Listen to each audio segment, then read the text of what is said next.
For almost 70 years, NIBCO, Northern Indiana Brass Company, has been in Nacogdoches, creating an array of heavy-duty valves and other flow-controlled products that keep the company ahead of the flow. With more than 300 employees working in a central Nacogdoches factory, the facility has been an important part of our economy for generations.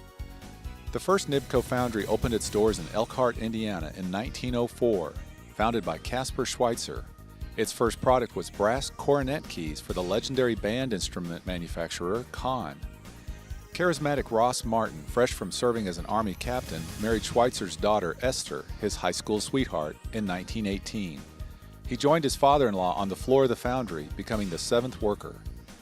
Ross Martin had seen the world, including a newfangled machine in England, the indoor flush toilet. Martin envisioned thousands of flush toilets being installed in America. NIBCO began manufacturing ball cocks, trip levers, and flush valves. Martin later revolutionized the plumbing industry by popularizing wrought copper fittings. During World War II, the Navy chose NIBCO over its competitors to produce valves and fittings for a high-priority marine construction program.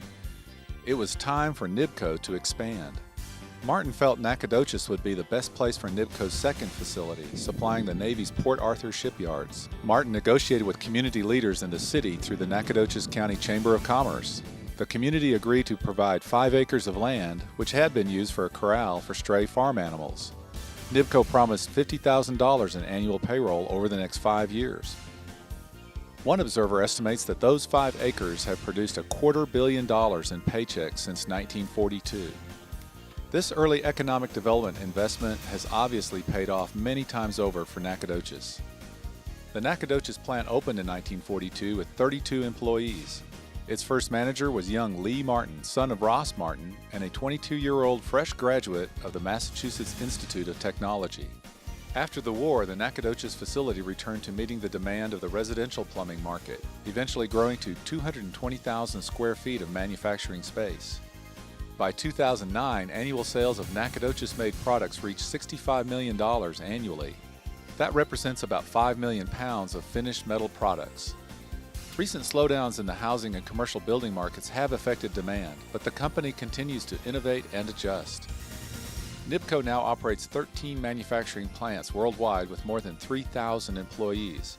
It has the highest market share of valves and fittings in the United States. NIBCO is legendary in East Texas for the long service of its employees. The Nacogdoches facility boasts 85 employees with more than 25 years of employment. 2 team members have 54 years each. NIBCO is set to invest $2.5 million in equipment upgrades in the Nacogdoches plant. This month, they received regulatory approval to install new core-making equipment.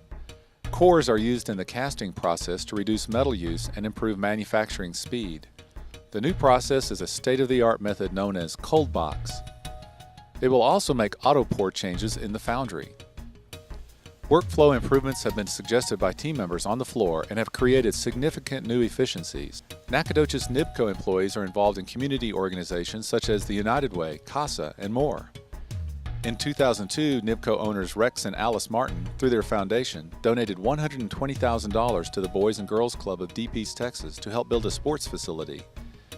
The activities at the NIBCO Sports Center of Deep East Texas include gymnastics, cheerleading, and boxing. Because the Boys and Girls Club gives kids a safe after-school environment, this gift is a true legacy. The company's core values, safety, integrity, teamwork, and continuous improvement, are reflected in the loyalty of its team members and the legacy of its commitments to its communities. Well, the best product that NIBCO makes is that actually we don't make it, it's our people. The best product of NIBCO is the good people that we have here. That's the same now as it was when Ross Martin first wrote the phrase in the early 20th century. The Nacogdoches County Chamber of Commerce is proud to recognize NIBCO as its Large Business of the Year for 2009. Please join me in welcoming NIBCO Plant Manager Rudy Smith to accept the award.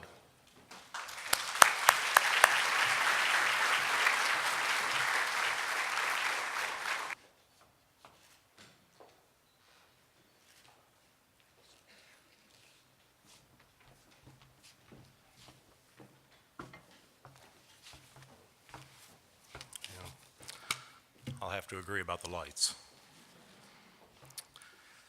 On behalf of NIBCO Incorporated, the Martin family, all the great associates that work in our plant, as well as all of those retired associates that set the standard and paved the way for our current success. I want to thank the Chamber for this great honor. The recognition that we're receiving tonight is something that the folks in the team in Nacogdoches, they're going to really appreciate and be something that we can be proud of. We talk about teamwork all the time in business, and we know that it's essential to the success of any business, and especially a large manufacturing company such as ourselves here in Nacogdoches. The teamwork is imperative. And it's one of the things that really has drawn me to the team here in Nacogdoches and makes me really proud to be a part of the team. We talk also about the longevity of our associates. There's many associates that have worked at NIBCO. The only job they ever had was at NIBCO. We've had many associates that have attended SFA, worked their way through school, went on to greater and greener pastures. We've had others that thought there were greater and greener pastures and realized that they can have a successful and rewarding career at NIBCO in Nacogdoches, and they've retired with great success. This evening, I'd like to recognize one of those individuals, and Mr. Webster was on the video here, but Harry Webster, would you please stand up, sir? Harry recently retired, and he's a testament to the legacy of NIBCO. After 53 years of great service, he's getting to enjoy his retirement, and we appreciate everything he ever did for the company, and I just want to recognize you, Harry.